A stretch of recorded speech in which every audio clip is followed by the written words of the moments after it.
Hi friends, నేను మీరు చూసిన టెక్నికల్ తెలుగు ఫ్రెండ్స్. ఈరోజు మన టాపిక్ ఏదైనా మనకు iQOO 39 మొబైల్ అయితే లాంచ్ అయ్యే అవకాశం ఉంది. ఇది వచ్చి మనకి చైనాలో లాంచ్ అవుతుంది ఫస్ట్ అయితే. ఇది ఇండియన్ మార్కెట్లో లాంచ్ అయ్యే వరకు మనకి డిసెంబర్ లేదా జనవరిలో లాంచ్ అయ్యే అవకాశం ఉంది. కాబట్టి దీని స్పెసిఫికేషన్ అనేది, దీని డీటెయిల్స్ అనేది, దీని ప్రైస్ మొత్తం బయటకు వచ్చినాయి కాబట్టి వాటిని మీతో షేర్ చేసుకుంటాను ఎలా ఉన్నాయో. అవన్నీ తెలుసుకునే ముందు చిన్న రిక్వెస్ట్ ఏదైతే కొత్తగా వారైతే మన ఛానల్ అయితే తప్పకుండా సబ్స్క్రైబ్ చేసుకొని పక్కన బెల్ ఐకాన్ అయితే అలా పెట్టండి. వీడియో నచ్చింది, కంటెంట్ బాగా అనిపిస్తుంది అంటే మాత్రం తప్పకుండా లైక్ అండ్ షేర్ చేయండి.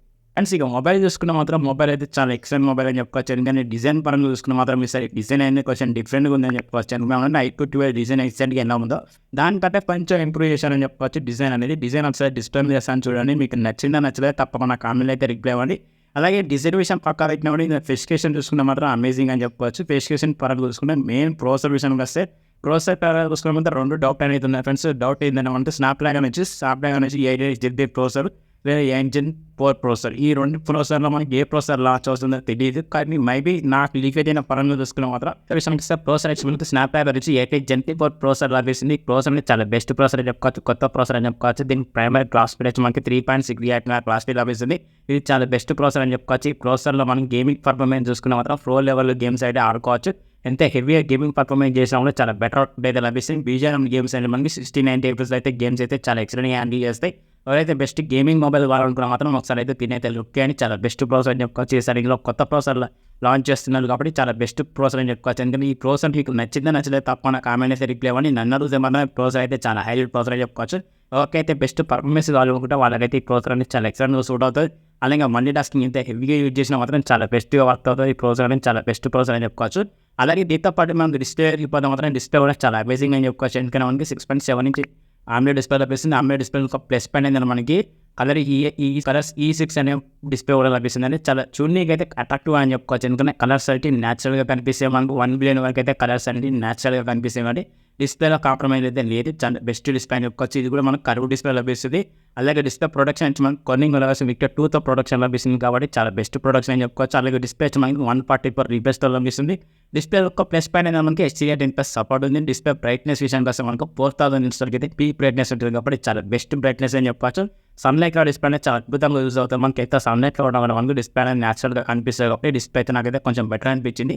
ఈ డిస్ప్లే మీద మీకు పర్ఫార్మెన్స్ ఏమైనా కావాలనుకుంటే మాత్రం తప్పకుండా కామెంట్ అయితే రిప్లై ఇవ్వండి. దీని మీద మీకు ఏమైనా డౌట్ ఉన్నా కూడా తప్పకుండా కామెంట్ అయితే రిప్లై ఇవ్వండి. నాకైతే డిస్ప్లే అయితే చాలా బెటర్ అనిపించింది. ఎందుకంటే మనకి in display finger print censor మనకి పంచువల్ డిస్ప్లేతో లభిస్తుంది కాబట్టి చూడడానికి కూడా కొంచెం అట్రాక్టివ్ అయితే లభిస్తుంది. కాబట్టి డిస్ప్లే అయితే కొంచెం బెటర్ అనిపించింది. నాకైతే డిస్ప్లే దగ్గర ప్రాసెసర్ కూడా చాలా అద్భుతంగా ఉన్నాయని చెప్పుకోవచ్చు. ఈ రెండు అయితే నాకైతే బాగా నచ్చినాయి, మేజర్ పాయింట్స్ అని చెప్పుకోవచ్చు ఈ రెండు దీనికైతే. అలాగే కెమెరా పరంగా చూసుకున్న కెమెరా అనేది చాలా హైలైట్ అని చెప్పుకోవచ్చు. ఎందుకంటే మనకు బ్యాక్ సైడ్ ట్రిపుల్ కెమెరా లభిస్తుంది. Main camera 50 MP wide angle lens లభిస్తుంది. దీనికి సెన్సార్ పరంగా చూసుకున్న మాత్రం సోనీ సెన్సార్ IMX నుంచి 921 సెన్సార్ ఫ్రెండ్స్ బెస్ట్ సెన్సార్ అని చెప్పుకోవచ్చు. ఇందులో మనకు ఆప్టికల్ స్టెబిలైజేషన్ వీడియోస్ అనేది కూడా చాలా అద్భుతంగా తీసుకోవచ్చు అని చెప్పుకోవచ్చు ఈ సెన్సార్లో. ఇంకో మెయిన్ కెమెరా ఉంది ఫ్రెండ్స్, అది వచ్చి హైలైట్ అని చెప్పుకోవచ్చు. అలాగే సెకండ్ కెమెరా వచ్చి మనకి ఇది కూడా ఎగ్జాక్ట్లీ మనకి 50 MP అని చెప్పుకోవచ్చు. ఇది అల్ట్రా వైడ్ యాంగిల్ లెన్స్ లభిస్తుంది కాబట్టి కొంచెం వైడ్ యాంగిల్ తీసుకునేకైతే చాలా బెటర్ అని చెప్పుకోవచ్చు. ఇది ఎంత వైడ్ యాంగిల్ వస్తుందో మనకు 360 degrees వరకు అయితే వైడ్ యాంగిల్ చాలా అద్భుతంగా వచ్చేస్తుందని చెప్పుకోవచ్చు కెమెరా పరంగా చూసుకుంటే. అలాగే ఈ రెండింటి కెమెరా కన్నా ఇంకో హైలైట్ కెమెరా ఏంటంటే మనం బ్యాక్ సైడ్ కొన్ని టెలిఫోటో లెన్స్ 50 MP ఫ్రెండ్స్, ఇది చాలా బెస్ట్ కెమెరా అని చెప్పుకోవచ్చు. ఎందుకంటే దీనికి సెన్సార్ పరంగా చూసుకుంటే సోనీ సెన్సార్ IMX నుంచి 826 సెన్సార్ ప్రైస్, ఈ సెన్సార్ అనేది చాలా బెస్ట్ సెన్సార్ అని చెప్పుకోవచ్చు. టెలిఫోటో లెన్స్ ఉంది కాబట్టి 3x వరకు అయితే ఆప్టికల్ జూమ్ చేసుకునే అవకాశం ఉంది. అలాగే 20x వరకు అయితే డిజిటల్ జూమ్ చేసుకునే అవకాశం ఉంది కాబట్టి చాలా బెస్ట్ సెన్సార్ అని చెప్పుకోవచ్చు. ఈ సెన్సార్ యూజ్ చేసుకుని మనం పోర్ట్రేట్ షాట్స్ కానీ, లైట్ మోడ్స్ కానీ, అలాగే నైట్ మోడ్స్ కానీ చాలా అద్భుతంగా యూజ్ చేసుకునే అవకాశం ఉంది. కెమెరా పరంగా చూసుకుని మాత్రం బ్యాక్ సైడ్ కెమెరాస్ అనేది చాలా ఎక్సలెంట్ కెమెరాస్ అని చెప్పుకోవచ్చు. ఎందుకంటే బ్యాక్ సైడ్ 60 APSలో మనం 4K రికార్డింగ్ చేసుకోవచ్చు. అలాగే 120 APSలో కూడా 4K రికార్డింగ్ చేసుకోవచ్చు. అలాగే ఫుల్ హెచ్డీలో కూడా మనం 120 APSలో 4K రికార్డింగ్ చేసుకోవచ్చు. 8Kలో చూసుకున్న మాత్రం 30 APS వరకు అయితే వీడియో రికార్డింగ్ చేసుకునే ఆప్షన్ ఉంది. అంటే ఈ మెన్షన్ చేసేది ఏంటంటే ఇంతవరకు అయితే రికార్డింగ్ చేసుకోవచ్చు అని చెప్తున్నాను. కాకపోతే ప్రాసెసర్ పరంగా చూసుకుంటే మాత్రం 4Kలో మనకి 60 APS వరకు అయితే బెటర్ అవుట్పుట్ అయితే లభిస్తుంది. మనకి ప్రాసెసర్ అనేది మనకు స్నాప్డ్రాగన్ నుంచి 8 Gen 4 ప్రాసెసర్ కాబట్టి ఈ ప్రాసెసర్లో చూసుకుంటే మాత్రం కెపాసిటీ వచ్చి మనకి 4K 60 APS అయితే వీడియో రికార్డింగ్ చేసుకునే అవకాశం ఉంది కాబట్టి చాలా బెస్ట్ రికార్డింగ్ అని చెప్పుకోవచ్చు. ఎవరైతే బెస్ట్ కెమెరా లవర్స్ ఉన్నారో వాళ్ళకు కూడా ఒక చాలా బెస్ట్ వర్క్ అని చెప్పుకోవచ్చు. ఒకసారి అయితే కెమెరాస్ అయితే లుక్ అయితే మీకు నచ్చితే అని అనుకుంటున్నాను. కెమెరా డిజైన్ కూడా ఒకసారి మీకు డిస్ప్లే మీద చూడండి. ఈ డిజైన్ మీకు నచ్చలేదు తప్పకుండా కామెంట్ అయితే రిప్లై అండి. దాని పక్కన ఒక LED ఫ్లాష్ లైట్ ఉంటుంది కాబట్టి చాలా బెస్ట్ డిజైన్ అని చెప్పుకోవచ్చు. అంటే ఓవరాల్గా డిజైన్ పరంగా చూసుకున్న మాత్రం ఇక్కడ డిఫరెన్స్ అయితే లేదు. మనకి iQOO 12 డిజైన్ ఎలా ఉంది ఎగ్జాక్ట్గా అదే డిజైన్ అని చెప్పుకోవచ్చు. కాకపోతే ఫినిషింగ్ పరంగా చూసుకున్న కొంచెం ఇంప్రూవ్ చేశారని చెప్పుకోవచ్చు. చూడనీకైతే గ్లాస్ ఫినిషింగ్ మనం బ్యాక్ సైడ్ అయినా ఫ్రంట్ సైడ్ కూడా అయినా మనకి ఫినిషింగ్ పరంగా చూసుకున్న కొంచెం బెటర్ డిస్ప్లే వచ్చింది. మీకు ఎలా అనిపించిందో తప్పకుండా కామెంట్ అయితే ఇవ్వండి ఫ్రెండ్స్. అలాగే ఫ్రంట్ సైడ్ కెమెరా విషయానికి వస్తే ఫ్రంట్ సైడ్ సెల్ఫీ కెమెరా వచ్చి మనకి 32 మెగాపిక్సెల్ సెల్ఫీ కెమెరా ఇచ్చారు. ఇందులో చూస్తున్న మాత్రం 4K అవకాశం అయితే లేదు. ఫుల్ హెచ్డీ 30 FPS అయితే వీడియో రన్ చేసుకోవచ్చు. కొంచెం అవుట్పుట్ అనేది కొంచెం బెటర్ అవుట్పుట్ అయితే లభిస్తుంది. మనకి stabilisation video front side stabilisation video record చేసుకోవచ్చు కాబట్టి చాలా బెస్ట్ అని చెప్పుకోవచ్చు. ఎవరైతే కెమెరా లవర్స్ ఉన్నారో ఒకసారి అయితే లుక్ అయితే మీకు నచ్చుద్దని అనుకుంటున్నాను. కాకపోతే దీని బ్యాటరీ పరంగా చూసుకుంటే మాత్రం బ్యాటరీ అయితే హైలైట్ అని చెప్పుకోవచ్చు. ఎందుకంటే మనకి 6150 mAh బ్యాటరీ లభిస్తుంది. అలాగే చార్జర్ పరంగా చూసుకుంటే మాత్రం 100 వాట్ చార్జర్ లభిస్తుంది. ఫాస్ట్ చార్జర్ అని చెప్పుకోవచ్చు. అలాగే రివర్స్ వైర్లెస్ ఛార్జింగ్ కూడా ఉంది. ప్లస్ అది వచ్చి మనకి 50 వాట్ వరకు అయితే రివర్స్ వైర్లెస్ ఛార్జింగ్ కూడా ఉంటుంది.